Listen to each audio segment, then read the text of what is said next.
Welcome back, everybody. My name is Kyle Ducey, your resident fantasy analyst, bringing over 20 years of fantasy basketball experience to you to try and help you win your league. I'm back with a big upgrade to this channel. We got a fresh new studio, a fresh new video format. I'm excited about it. Hope you're excited. Let's dig right into it. It's week 13 of the fantasy basketball season, so that means only 6 or 7 weeks left before playoffs start. It is going fast. So we're gonna get right into it and talk about first the big fantasy impact from that big Pascal Siakam trade to the Indiana Pacers. Let's start with the Raptors here, and there's one clear winner, especially after tonight's game, and that was Mr. Gary Trent Jr., who led the Raptors in scoring with 28 points on 8 of 9 from the three-point range. Damn! He got massive minutes and the start, right? And the key is the start, right? So he was ranked 194th on the season going into this game, so that's not lighting it up by any means. But they're going to need points with Siakam gone because they have nobody. I mean, they have Barnes, Barrett, and Quickly. I think Trent will be very popular because they have another game tomorrow and it's against the Bulls. We know how the Bulls are. They do not play defense, right? So Trent's going to be putting up points, right?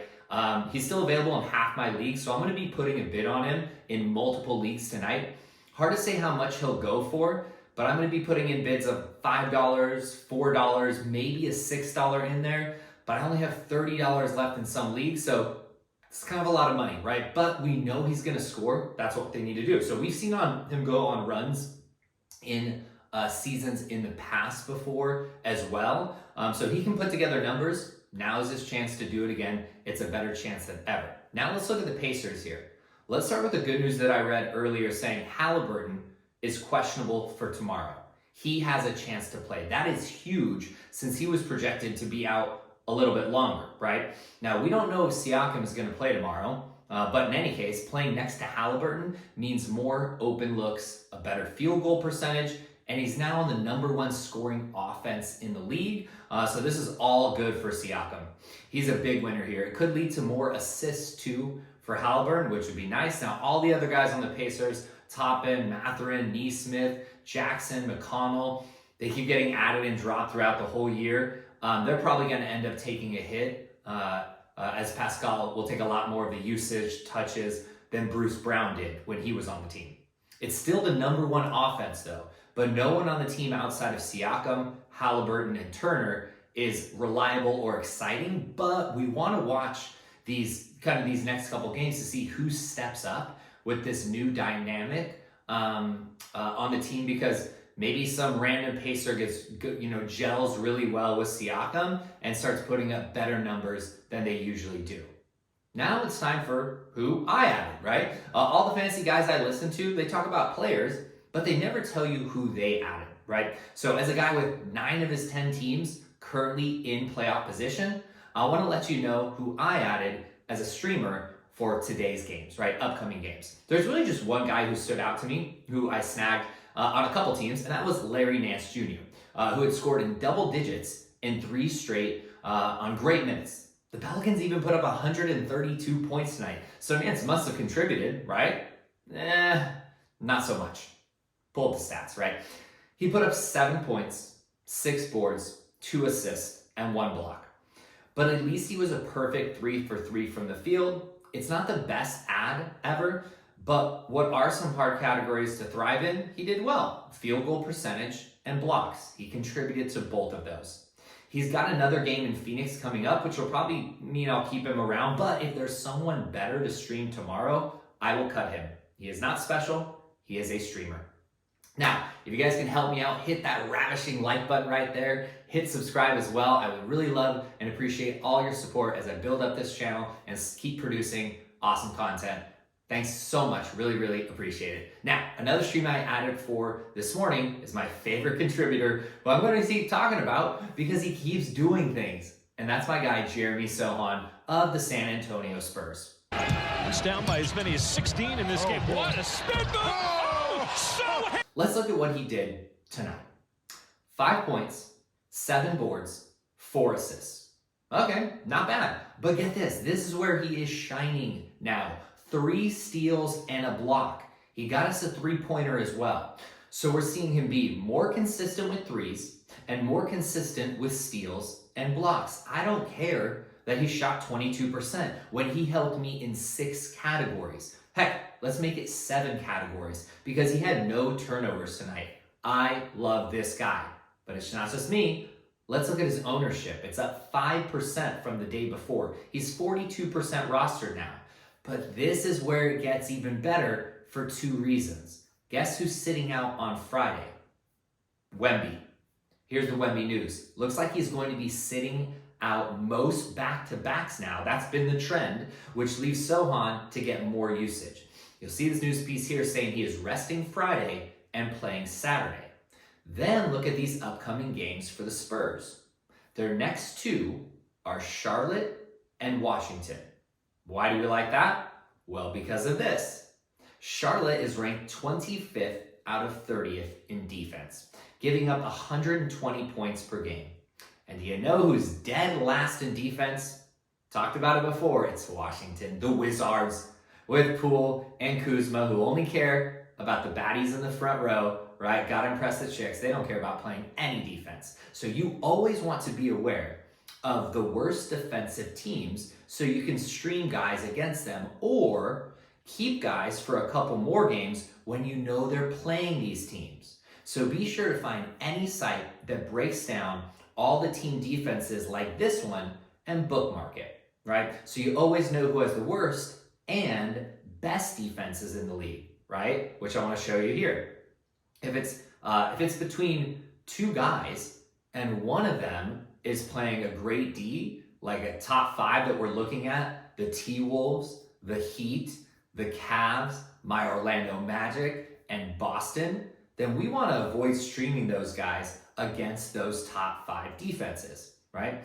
These are the little things that help you win your matchup and win your league. Focus when you're streaming on who the defense they're going up is, right? Now, speaking of streamers, let's see who we like for tomorrow. Now, Trent Jr. is going to be the #1 target if you can get him. He is my #1 target without a doubt. Now, aside from him, we know the Grizzlies are hurting. Like, JJJ is the only good player standing. Bane is out at least 6 weeks with an ankle. John Morant is out the rest of the season. And the Bane thing kills me because I have him on 3 teams, but it leaves a lot of open points, stats, and this is where 2 solid recommendations come from. Luke Kennard and Gigi Jackson, right? Who's Gigi Jackson, right? Gigi, I love the Gigi though. What is that? But he was interviewed by the TNT crew on Monday after they upset the Warriors, right? Where we found out he's the league's youngest player at just 19 years old. And he has been balling lately. Take a look here. His last 2 have been incredible off the bench. 20 points, 6 boards with 2 blocks. Next game, 23 points, 6 boards with 2 steals and 2 blocks again. Oh, and he also hit 5 threes last game against the Warriors too. This kid is playing with a ton of confidence and they need scoring bad. Like it's JJJ and then Vince Williams Jr. and David Roddy. That is gross, right? So if GG is available, go get him. He's taken in basically all of my leagues already, so I can't get him tomorrow. Maybe on waivers the day after, I'll target him in a league. But in the meantime, we got another scorer on the Grizzlies who's available in a lot more leagues. That's Luke Kennard. Luke, I am your father. Look at these last 5. Minutes are up, solid, 33 minutes, 32 minutes the past 2 games. Over the last 5, he has multiple threes in each game, over 10 points per game average, and over 3 rebounds and 3 assists.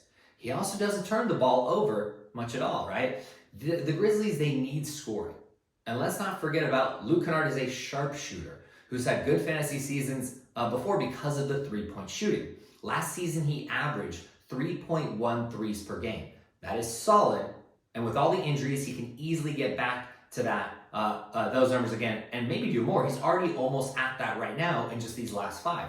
Plus, he's going to be expected to do even more with Smart, Bane, Morant, and everyone else out. That means more assists, rebounds too. He's available in plenty of leagues. I streamed him before this year, but he might be even worth holding due to the injuries. Now, the Pacers, as I discussed earlier, are a big wild card because of the trade and all the injuries right now. Wild card, bitches! Yeah! That is one of the best scenes from It's Always Sunny. Too funny. Love Charlie. Now, pulling this up, I want to take a look at all the Pacers players and their injury stats right now. Now, we don't know if Halliburton, Siakam, Nesmith, Toppin, or Matherin are playing, but the Pacers do have two juicy matchups back-to-back against teams in the bottom half in defense. That's Sacramento and Portland. I'd like to go with a more high-risk ad here and get one of their healthy guys who could get minutes in these games. In this league that I'm looking at, it's between Jalen Smith or Nembhard, Andrew Nembhard. And I like Nembhard more due to more consistent minutes lately and just better potential. He has decent shooting, scoring, and assists in the last 3 games. This is all above average for a streamer. There'll only be a streamer for the next 2 days, and he comes with risk if these other guys play. So proceed with caution on Andrew Nembhard. I'm going to go for him in one of my leagues. And lastly, a guy I love to stream and who paid off big for me today in a couple leagues, the lovable and unpredictable Josh Hart. With numbers, 5 on 4 the other way. Whoa, my goodness. That pass was insane. Now, that recent pass was terrible, and some of Hart's games are like that last pass, like straight terrible, but not today. Let's take a look at these stats. He went for 10 points, 14 boards, and 1 assist for good measure. No turnovers is nice too. Now, why we like him for the next game? Guess what? It's against the worst defense in the league. We talked about them earlier. It is the Washington Wizards, right? Who again are giving up 125 points per game. If you need points and boards, then Hart is your guy, right? He's decent on assists usually too, just not tonight. If you need anything else, just look elsewhere, but I love the matchup here for Hart. Again, a streamer, not somebody we're gonna hold, right? That is it, guys. That wraps it up for me tonight. Hit the like button if you haven't already. Hit subscribe, right? Remember to always sort by last 7 days. That's what I use as my go-to when sorting to find any guys. Last 7 days first, right? Last 14 days, and then percent rostered can help as well. You also want to sort by who's playing the next day. Focus on getting that guy who's playing that same day or the next day. We want to try and get guys who are playing more games in a 2 to 3 chunk period. Let's see how many teams I get Gary Trent on tomorrow. I'm excited for that. Have a good one, guys. Good luck the rest of the week. Peace out.